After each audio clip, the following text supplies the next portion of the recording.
Hello, good afternoon. क्योंकि दोपहर का टाइम हो चुका है और मैंने आपसे कहा था कि मैं मंदिर ले चलूँगी, आपको सारी वीडियो दिखाऊँगी, पर मैं घर से निकल चुकी, मैंने गेट बंद कर दिया है सारा और मैं वीडियो चालू करना भूल गई। जैसे मैं आंगन में आई तो मुझे याद आ गया, तो मैं यहाँ से वीडियो शुरू कर देती हूँ और मैं आप सबको लेके चलती हूँ मंदिर में। आज रामदेव जी का जन्मदिन मनाया जाएगा और मैंने बर्फ़ी बनाई है। बर्फ़ी देखिए मैंने प्रसाद के रूप में रखा है, ये देखिए टिफ़िन पैक कर लिया है, ये मैं चढ़ा के आऊँगी वहाँ और अब निकल रही हूँ। लेकिन लेट हो गया है कि मैं आपको ये खोल के दिखा नहीं पाऊँ, लेकिन घर में मैंने और बचा रखे हैं क्योंकि मैं सारा लेके नहीं निकली हूँ, कुछ लेके जा रही हूँ और कुछ मैंने घर पे छोड़ दिया है। तो मैं आके दिखा दूँगी कि मैंने क्या बनाया था। बहुत अच्छी, बहुत टेस्टी बर्फी बनाई थी। तो चलिए फटाफट चलते हैं और वहाँ चल के आप लोगों से मिलती हूँ। ठीक है, मेरे साथ दीपक जा रहा है, अकेले जाने में मुझे बड़ा अजीब लगता है। और अभी मैं फ़ोन रखूँगी ताकि सिर पे पल्लू ले लूँ और फिर चल के मिलती हूँ। बाय बाय, बने रहिए वीडियो में। वो जगत माता जरूर कुछ न कुछ करिश्मा दिखलाएगी। चलो मेरे साथ में। आज सभी नगर वासियों को लेकर के महारानी मैना जी के साथ नगर वासियों को लेकर के अजमाल जी महाराज भैया काली के मंदिर की तरफ रवाना हुए। देखो महाराज, जब मैं मंदिर पहुंची तब शुरू हो चुका था प्रोग्राम, तो मैं थोड़ी लेट हो गई थी, इसलिए मैंने वहां पहुंचते ही सिर्फ शुरुआत से ही दिखा पाई, शुरू से नहीं दिखा पाई, मतलब जहां मैं पहुंची वहीं से मैंने आपको वीडियो दिखाना शुरू कर दिया। तो वीडियो में आपने देखा कि भगवान जी जा रहे हैं, यानी रामदेव जी के जो पिताजी थे अजमल जी, वो जा रहे हैं काली माता के मंदिर में पूजा करने। पूजा करने तो जा रहे हैं, पर वो क्या है, वो लड्डू गोपाल यानी विष्णु भगवान के या कृष्ण भगवान के भक्त थे, क्योंकि वो अर्जुन जी के 72वीं पीढ़ी में रामदेव जी का जन्म हुआ था। तो ये अजमल जी जो थे रामदेव जी के पिताजी थे, वो यानी उनसे एक पीढ़ी आगे 71वीं पीढ़ी में उनका जन्म हुआ था। तो वो तब से लेके अब तक भगवान श्री कृष्ण के ही सब लोग पूजा करते थे, सब लोग भगवान को ही मानते थे, माता जी को और सबको, मतलब बुराई नहीं थी उनको, लेकिन वो पूजा पाठ उनकी ही करते थे। तो वो कभी माता जी के मंदिर जाते नहीं थे। इस वजह से जो मंदिर का पुजारी है वो मतलब अब अजमल जी से यानी रामदेव जी के जो पिताजी हैं उनसे नफरत करता था।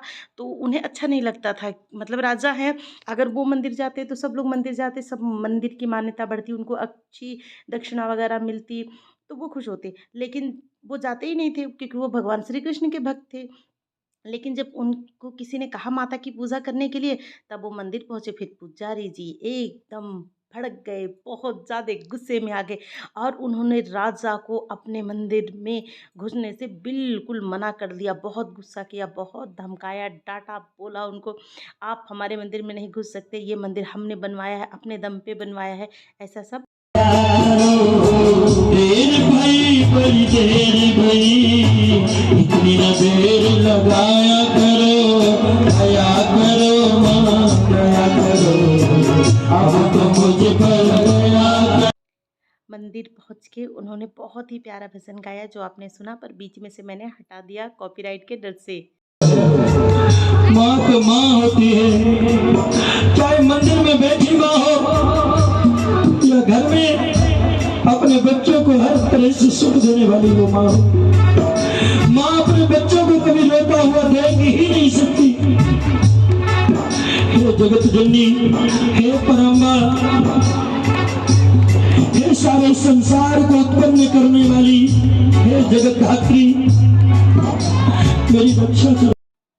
अजमल जी यहाँ रो रो के माता रानी से प्रार्थना कर रहे हैं कि वो मेरी रक्षा करे, क्योंकि उनके यहाँ 12 सालों से बारिश नहीं हुई थी, एक बूंद नहीं हुई थी, लोगों के घर में दाना नहीं था, अनाज नहीं था, पानी नहीं था, बहुत ज़्यादा परेशान। उसकी ये सामर्थ, ये जगत माता है। माँ भवानी की क्षमता उस माखन चोर से करता है। तेरी मति मारी गई है।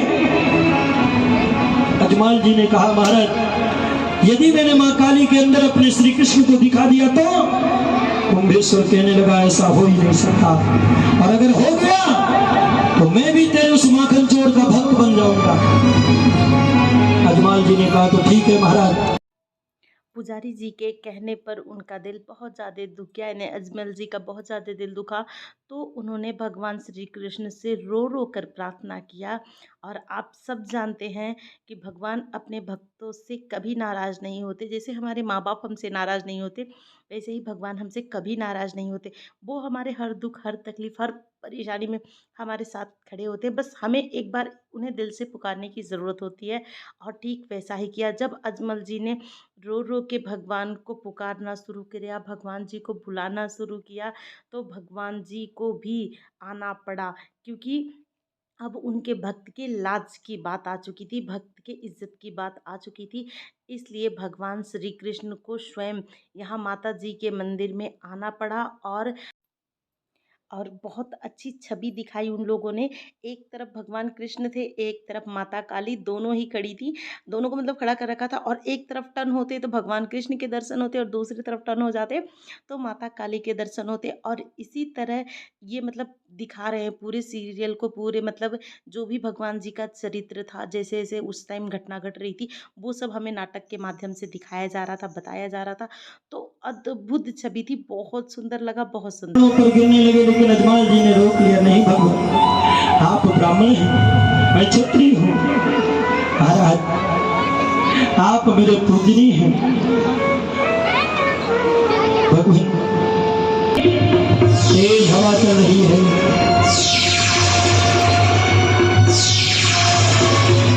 बादल गरज रहे हैं। जब ब्राह्मण देवता ने भी वहाँ दर्शन कर लिए माता जी के, तो वो भी मान गए कि माता और भगवान सब अलग नहीं है, सब एक ही हैं। और यहाँ एकदम धुआंधार बारिश होनी शुरू हो गई।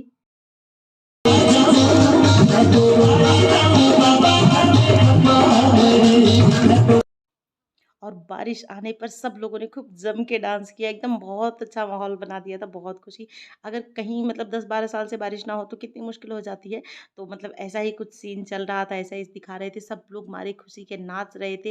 राजा अजमल, उनकी वाइफ़ और उनके जो मतलब मंत्री और सब लोग थे, वो सब लोग नाच रहे थे, खूब खुशी मना रहे थे। और सभी दर्शक जो वहाँ थे, वो भी खूब खुशी मना रहे थे। क्योंकि बहुत अच्छी बारिश हो रही थी, मतलब वहाँ हो रही थी तो सब लोग फ़ील कर रहे थे कि हाँ, हमारे यहाँ भी बारिश हो रही है, हमारे यहाँ भी मौसम ठंडा हो गया है। ऐसा मतलब सब लोग खुश हो रहे थे और बहुत अच्छा लग रहा था। और मुझे तो स्पेशली बहुत ज़्यादा मज़ा आ रहा था, बहुत खुश थी मैं। मुझे इस तरह की चीज़ें अच्छा लगता है, मुझे मतलब पसंद आती है, इसलिए मैं आप लोगों के साथ भी शेयर करती हूँ। और मुझे पूरी उम्मीद है कि आप लोगों को भी इतना ही अच्छा लगेगा, इतना ही मज़ा आएगा, जितना मुझे आया। किसानों ने अजमल जी को देखा, एकदम से ठिठक करके खड़े हो गए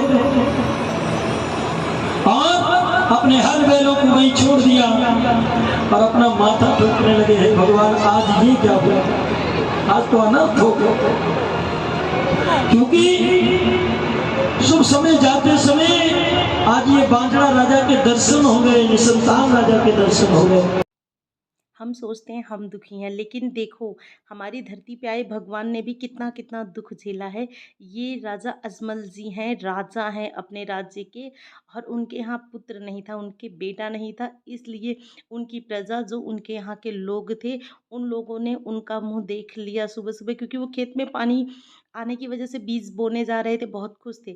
लेकिन जैसे उन्होंने राजा अजमल जी को देखा, वो तुरंत लौट चले। तो राजा अजमल जी ने उन सब से पूछा कि आप वापस क्यों जा रहे हैं? आप अपने खेतों में क्यों नहीं जा रहे हैं काम करने के लिए? क्या कारण है?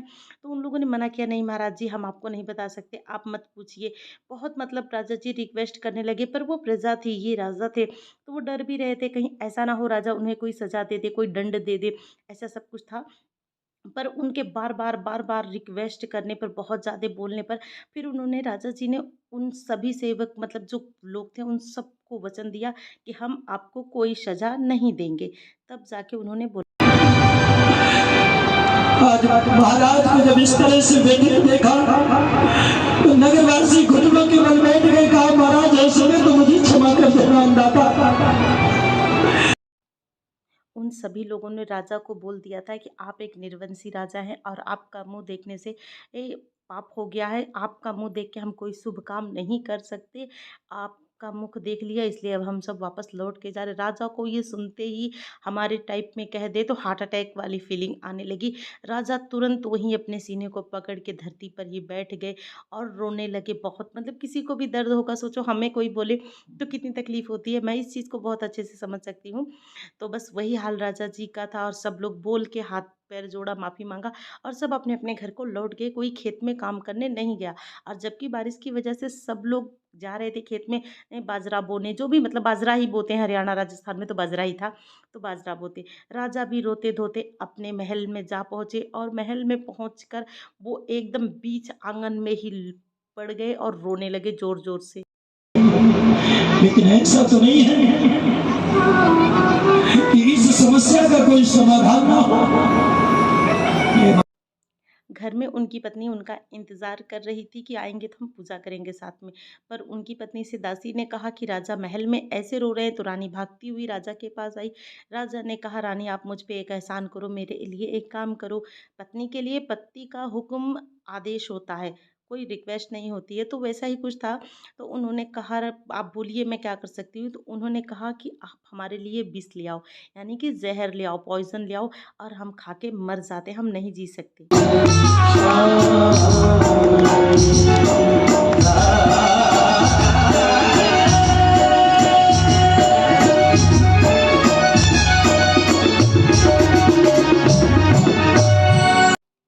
फिर अजमल जी की पत्नी ने उन्हें समझाया कि हम भगवान द्वारिकाधीश के पास जाते हैं और उनसे प्रार्थना करते हैं तो वो हमें अच्छा फल देंगे। और उनकी बात मान के राजा जी पेट पिलानिया द्वारिका चले गए, यानी हर राजस्थान से लेके द्वारिका तक वो पेट पिलानिया ही गए थे और बहुत टाइम लग गया था। रानी ने उन्हें समझाया कि जहर पीना कोई हल नहीं है, उससे हमें पुत्र नहीं होगा। अगर हमें पुत्र चाहिए तो हमें भगवान द्वारिकाधीश के पास जाना चाहिए। और यही सोचकर राजा द्वारिकाधीश के पास गए हैं और उनके साथ कुछ उनके सेवक भी गए हैं। वो पैदल गए हैं और राजा जी पेट पिलानिया यानी धरती पे लेट के लाइन लगाते हुए जो जाते हैं वैसे गए हैं। ऐसा करते करते उनको 6 महीने लग गए थे और 6 महीने बाद भी राजा नहीं जब पहुंच पाए, तब वो एक दिन थक के एक पहाड़ी के ऊपर सो रहे थे और भगवान विष्णु ने देख लिया, यानी द्वारिकाधीश ने देख लिया कि हमारा सेवक बहुत कष्ट में है। और जो मजदूर उनके साथ गए थे वो थकान के मारे नींद नहीं आ रही थी, हाथ पैर पटक रहे थे। फिर उठ के वो आपस में बात करने लगे कि हम लोग अपना टाइम क्यों वेस्ट कर रहे हैं, राजा तो इतना धनी है कि उसे कुछ हो गया ना तो उसकी पत्नी पूरी ज़िंदगी आराम से जी खा सकती है, लेकिन हम तो एक एक हैं, हमारे तो 10-10 बच्चे हैं, कौन पालेगा। ऐसा बोल के वो सब भाग लिए वहाँ से। अब राजा जी अकेले बचे। पर राजा जी अकेले ज़रूर थे, पर भगवान जी के तो साथ थे ना, भगवान जी उनके साथ थे। भगवान जी ने उन्हें पलक झपकते ही सीधे द्वारिका में बुला लिया। जब वो द्वारिका में पहुँचे, उनकी आँख खुली तो उन्होंने अपने आप को द्वारिका में पाया। फिर उन्होंने सोचा चलो अब नहा धो के मैं पूजा कर लेता हूँ, तो वो मंदिर का सामान लेने निकल पड़े। पानी में चले गए, पंडित कहने लगा जाओ खड़ा हो जाओ।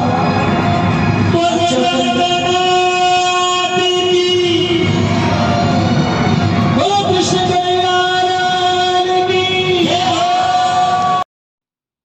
जब वो पूजा का सामान लेके मंदिर में आए, पूजा करने लगे, भगवान को सब कुछ अर्पण करने लगे, तब भगवान जी से वो पूछना चाहते थे कि मुझे कौन सी गुनाह की सज़ा दी है आपने कि मेरे औलाद नहीं है। और भगवान जी मूर्ति के रूप में बोलेंगे थोड़ी ना। तो भगवान जी मतलब अजमल जी को गुस्सा आया, उन्होंने लड्डू भगवान जी के सिर में दे मारा। और उसके बाद जो पुजारी जी थे वो बहुत ज़्यादा डर गए, क्योंकि वो मूर्ति फेंकने जा रहे थे। मूर्ति फेंक देते तो पुजारी जी की रोजी रोटी कैसे चलती। तो पुजारी ने जुगाड़ लगाया और अजमल जी को समुंदर में डुबाने का प्रोग्राम बना लिया। और उन्होंने अजमल जी से कहा कि चलिए हम आपको भगवान का एक और ठिकाना बताते हैं जहाँ भगवान बोलते हैं और सबसे मतलब अच्छे से मीटिंग करते हैं, बातें करते हैं। तो वो उनको लेके गए मीटिंग कराने के लिए, भगवान से बात कराने के लिए। उनको बीच समुंदर के जो गहराई में भौरे से होते हैं ना, उसके अंदर उन्होंने भगवान जी को, अजमल जी को धक्का दिया। बने थे वही शेष जी अब की बार वीरम देव बन करके प्रकट होंगे और उस नरभक्षी भैरव राक्षस का वध करने के लिए मैं स्वयं धरती पर राम देव बन करके प्रकट हो जाऊंगा।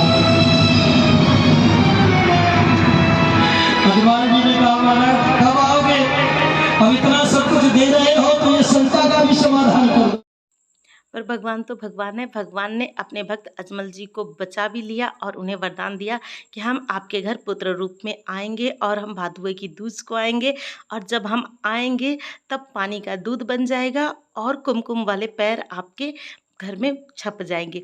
तो इस तरह भगवान श्री कृष्ण ने अजमल जी के घर रामदेव पीर के अवतार में जन्म लिया है। ये भी भगवान का ही एक अवतार है। तो बहुत सारे लोगों को डाउट होता है, रामदेव जी के चक्कर में कंफ्यूज हो जाते हैं। तो आप जान जाइए कि ये रामदेव जी भगवान श्री कृष्ण के ही अवतार है। भगवान श्री कृष्ण ने ही जन्म लिया था और जब उनका जन्म हुआ तो हम सब जश्न में खो गए। आप देख सकते हो रामदेव जी का जन्म हो चुका है और सब लोग इतने खुश हुए, खूब खूब खूब बधाई दी। तो आप भी ले लो।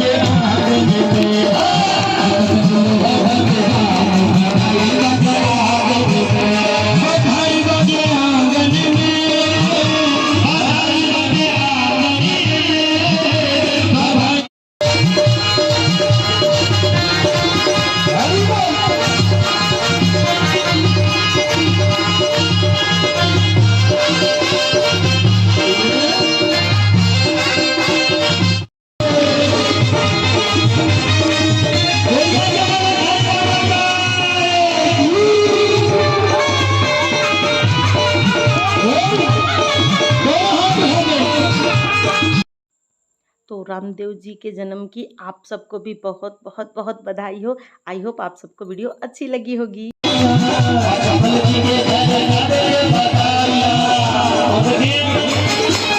देखो भला जी, आपकी बुआ भगवान के प्रति जो भी समर्पण है उस अनुसार अपनी बधाई बुलवा सकते हैं। जय हो।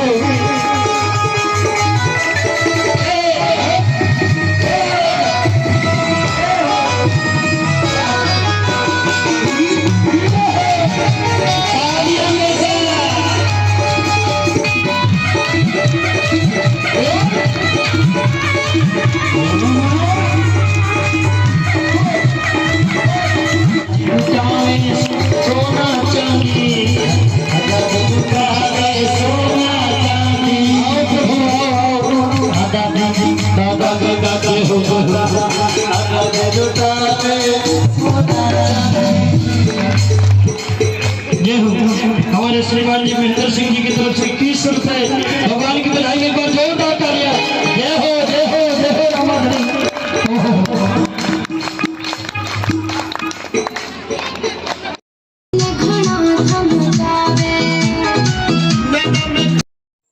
सबने रामदेव जन्म की जब बधाई बांट ली थी तब लास्ट में ये एक सॉन्ग हुआ था और उसके बाद सब लोग अपने अपने घर चले गए थे। वीडियो थोड़ी लंबी ज़रूर है पर यह मुझे पूरी उम्मीद है कि आप सबको ये वीडियो बहुत पसंद आई होगी।